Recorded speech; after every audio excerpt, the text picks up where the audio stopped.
Salvation is a gift unto man. It's not something you struggled for. It's not something you labor for. It's a gift that God has given unto man. And the way this gift came unto man was the fact that God actually made his only begotten Son to come in the flesh and come into this world to die for our sins. I'm sure a lot of us will wonder, how can you say that Jesus died for my sin? How can you say that? The same way that you should wonder how the sin of Adam automatically became your sin. That is the same reason. Although you were not born when Adam sinned, but because you are born of man, you automatically, the default of that cause of death, it's on man. And that's the same way that God brought Christ to this world to die, so that that sin, that cause can be removed from our life.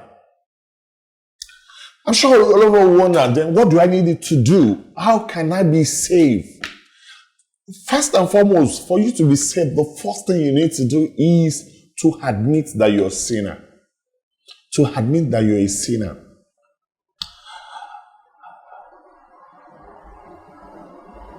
The person must recognize and admit that he or she is a sinner. That is the first step. Because of Adam's sins of disobedience in the Garden of Eden, all humanity was affected by and infected with sin. Look at Romans 5:12. When Adam sinned, sin entered the entire human race. Adam's sins brought death, so death spread to everyone, for everyone sinned.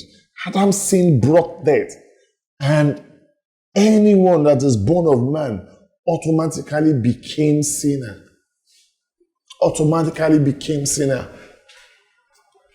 Mankind took on the nature of sin. Therefore, everyone that was born after Adam was born into life of sin and death.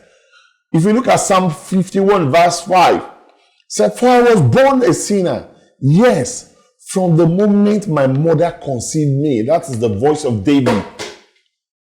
That is the voice of David. You were born a sinner. We were born a sinner. Immediately our mother conceived us. We were conceived in sin. We are a product of sin. And you wonder, a new child that knew nothing. So it is not by you. It is a default run that is on mankind.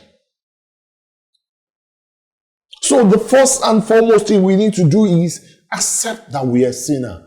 Accept that you're born a sinner.